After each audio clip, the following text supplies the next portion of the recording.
Hi, magandang umaga po sa inyong lahat. Ngayon ay araw ng Miyerkules. Tingnan po natin kung ano po ang makikita natin sa first reading of the day today. Ayan.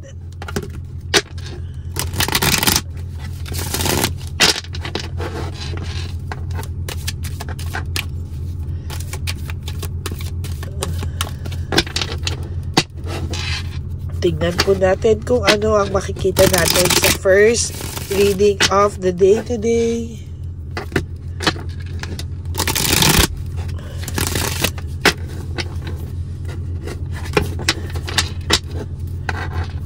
Ayan. Balasahin lang po natin mabuti. Sana po ay napanood niyo na po yung first, second, and third reading of the day natin kahapon. No? Mostly po ay hindi pa po napapanood yung second and third reading kahapon. Ano? Ang ganda po ng very powerful reading din po yung kahapon. Talagang series po yun. Ano? Kaya sana po ay mapanood nyo. Ngayon po, tingnan naman po natin kung ano po ang makikita natin sa reading of the day today. Pili po tayo ng 10. 1, 2, 3, 4, 5, 6, 7, 8, 9, and 10.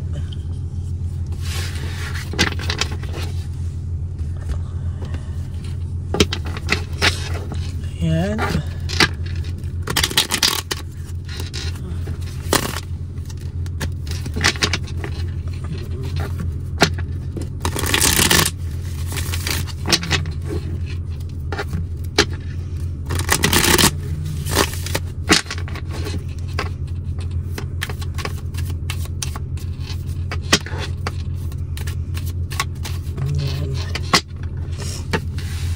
Pili po tayo ng 10. 1,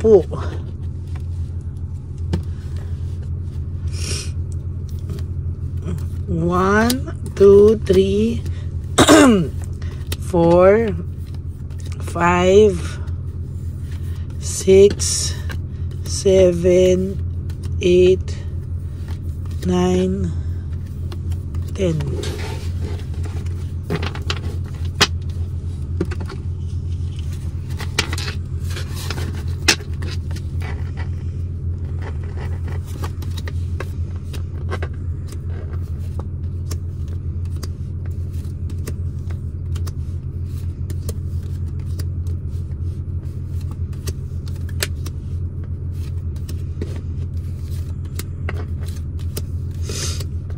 Ano po kaya ang makikita natin sa first reading of the day today?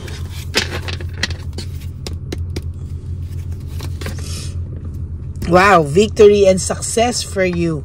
No, sa totoo lang po sa mga tao na nare-realize nyo na po ngayon yung gaano kalalim yung sakit na binigay sa inyo. Nakikita nyo na po daw ngayon kung gaano ka-rude o naging pambabastos sa inyo ng person nyo o panloloko sa inyo. That is already a success for you. No? Hayaan mo po siya ang makaramdam ng ng sakit, no, na binigay niya sa'yo. Ngayon po, ikaw ay somehow nag-a-adjust with your life. Nagugulat ka na lang din sa sarili mo. Bakit?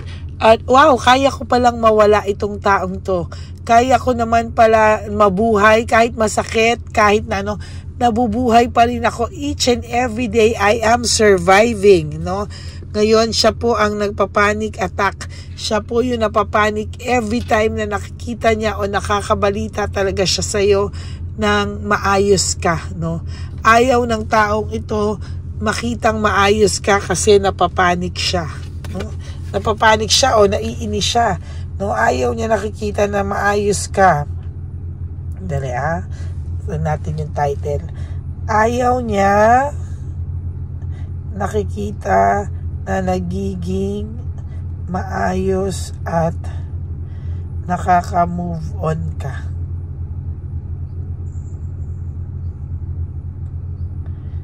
Feeling niya hahabulin. Feeling niya, hahabulin mo pa din daw siya. Kaya ayaw niya na umaayos ka. Yan o, ayaw niyang nakikita na nagiging, teka, edit. Ayaw niyang nakitang nagiging, ayan. Ayaw niyang nakitang nagiging maayos ka. Gusto niya po ay lugmok ka lang, okay ka lang. Sabi mo sa kanya, siya ayaw niyang nakita na ma-enjoy mo o masasanay ka na sa freedom mo. Ayaw niyang makita, no? As a matter of fact, iniwanan ka niya, leaving behind, walking away. Iniwanan ka niya, ginosting ka niya, o iniwanan ka niya sa isang iglap lang. Tapos ngayon, ayaw niya pa rin na maging maayos ka. There's freedom, ano? Ayan, no? Ayaw niya. Hindi siya masaya na hindi ka okay. Dissatisfaction, lack of inner joy. As a matter of fact, itong taong to ngayon, sinasabi ko ha, itong taong ngayon, ayaw niya ng, nagkakaroon siya ng dissatisfaction and lack of inner joy. Hindi siya nagiging masaya kapag nakikita niya na nagiging okay ka lang sa pag-iwan niya sa'yo. No, parang gusto nito, parang gigigil ako dito. Anong gusto nito? Balikan ka niya, nalugmo ka pa din? Oh my God, sobrang taas ng ego nito at sobrang taas ng pakiramdam niya sa sarili niya na hindi ka makaka-move on. Well, masyado mo rin po kasi talagang na-spoiled itong taong ito. No? As a matter of fact, talagang sa nakikita ko po, ayan, no? Oh, umaayos ka eh, oh.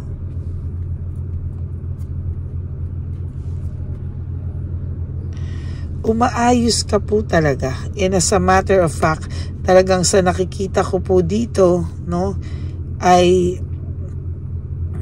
sa nakikita ko po dito talaga ay, ayaw niya po na magkaroon ka ng bagong simula sa buhay mo. Ayaw niya po na mag-move on ka. Gusto niya po ma-retain ka sa ganyan, no? Ma-freeze yung buhay mo, no? Ayaw niya rin na makapag-isip ka ng mabuti. Ayaw niya po nang maging maayos ka. Sira ulo to. Wala ka na pong pupuntahang mas masakit pa dyan, actually. You are going upward, no? Can't get worse. Hindi na po magiging worse pa dyan yung pain. Lahat, paahon ka na po sa pain. Actually, paahon ka na po, no? Huwag ka na pong, ayan, no? Yung weakness mo po, magiging strength yan sa susunod na araw. Yung mga sakit na naramdaman mo ay magagamit mo to finally move on from this person. Makikita mo po lahat ng sakit na binigay sa'yo ng person mo is somehow, ayan, no? Diba? Somehow talagang ano, grabe. Natutuwa po ako somehow, no? Natutuwa po ako somehow na nakaka-adjust ka po. Although, sometimes it's still a roller coaster ride for you. Pero sa totoo lang po, ang kinakatuwa ko lang po talaga is nakaka-survive ka na, no? Unti-unti mo parang nakikita yung kasamaan ng ugali nito. Ayan, no? There's joy, courage, and determination. Yes, nagkakaroon ka na po ng courage and determination lumaban ulit sa buhay, no? Although minsan naiiyak ka, ang sakit-sakit, di mo na kaya, pero after that, iiyak mo lang. After that, di ba, buhay ka pa din. No, all you have to do is to prioritize yourself this time, kapatid. You have to prioritize yourself. Oh. Yung success na nakikita mo sa kanya is just a false success. He or she is living beyond means. No, kung nakita mo laging umaalis to, masaya to sa Facebook, alis dito, larga doon, pinapakita niya na he's having the time of his life. Ngeng, ngeng, ngeng, ngeng. Wag ako. No, kitang-kita ko sa baraha. Disconnected siya, disconnected kayo, wala kayong communication or you have a minimal connection or minimal communication, pero for some of you, for the rest of you, wala po kayong communication at all, no contact, no, pero mas maganda yon, continue, wag kang istok ng istok, kapatid. Mas magandang wag mo na silang i-stalk, wag mo na siyang i-stalk. Magugulat ka pag wala ka ng balita dito. Oo, minsan mangangati yung chika-chismosahan natin, di ba? Pero mas mapapanatag ka, mas magiging at peace ka. Kung may mga kaibigan kayo, mutual friends na nagkukwento sa'yo, harangin mo na, sabi mo, I am not interested anymore. Exhausted, fatigue, sa totoo lang, ang person na ito ay nakakaramdam ng pagkapatig o exhausted siya sa mga bagay-bagay. You know, pag mag-isa na lang tong taong to, dito siya nakakaramdam ng too much na kapaguran sa kanyang buhay, no? Nakikita niya na may improvement sa'yo, may clarity sa'yo, nagre-recover ka, nagre-recover ka, no? Sabi ko sa'yo, fake it until you make it. What I mean is, hanggang hindi ka pa okay na okay, pakita mo lang na okay ka para siya yung manggigil, hindi ikaw. Pakita mo na meron kang mga bagong pinapasok na mga hobbies, yan, something to, you know, look forward to, ganyan. Ipakita mo kasi yan yung kahinaan niya, no? Sa totoo lang. Lumabas ka, you go out with your friends, no? Yan ang kaka-disappoint niya, yung makita niya nag-e-enjoy ka na ulit, you're having the time of your life also. Yan, dyan po siya mabubwisit sa'yo. Yan, no? Freedom and restoring control, yan ang isa sa pinakaayaw niya, no? Ayaw niyang makita kang, yun ang title natin talaga, ayaw niyang makitang umaalis-alis ka na, at ayaw niyang makitang lumalabas-labas ka na at nag-e-enjoy ka, no? At ayaw niyang makitang ini-enjoy mo yung freedom mo and you're restoring your control sa buhay mo. Ayaw niya, naggagalaiti siya. Gusto niya pa rin manalo at all cost. Ay, nako. Eddie Wow, yan ang title. Gusto ko sabihin, i-title ko na lang Eddie Wow.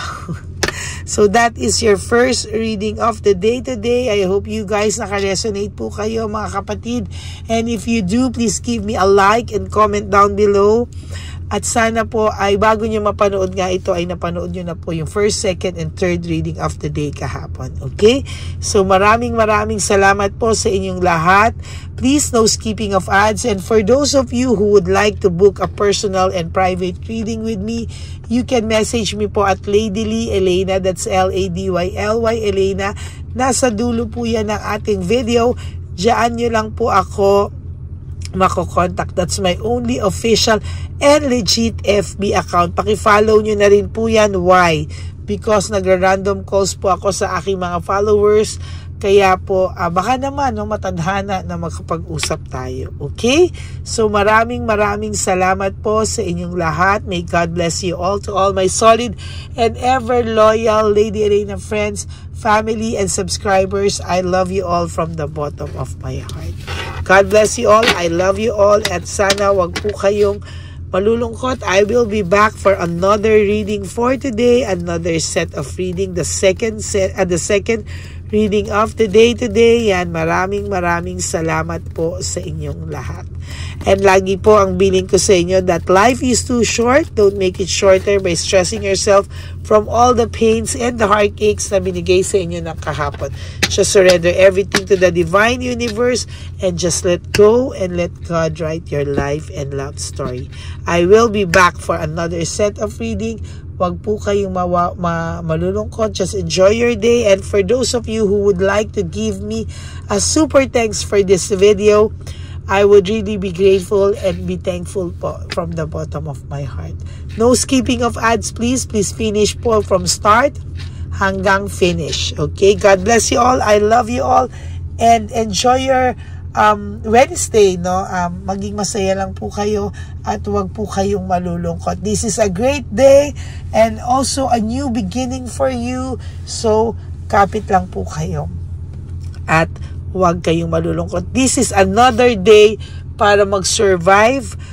Ang payo ko po sa inyo, gumising.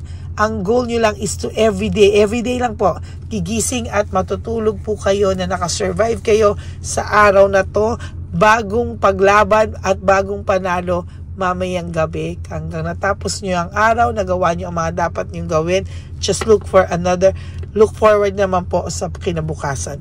Ganun lang po. Huwag nyo pong iisipin na paano yung birthday ko, wala na siya. Paano yung Pasko, wala na siya. Paano yung Valentine's Day na wala na siya. Huwag muna po. Just survive each and every day. Live one day at a time. Okay? Tsaka nyo na po i-deal yung, naku, paano yung susunod anniversary namin, wala na siya. Yung birthday ko, wala na siya. Huwag po. Okay? Huwag po. Just focus for today. Ganyan po ang gagawin natin, no? Focus for today. Gawin niyo po lahat ng mga gagawin niyo. Sasabihin mo, today, I will not think of him. And if I think of him, I will still survive and do yung mga kailangan kong gawin araw-araw. Ay, yung sa araw na to. Okay? God bless you, everyone. That's just a piece of advice from me. Very, very effective po yan sa lahat ng mga clients ko po na natulungan nating mag-move on. Okay? Maraming salamat po. I love you all. God bless you. Bye!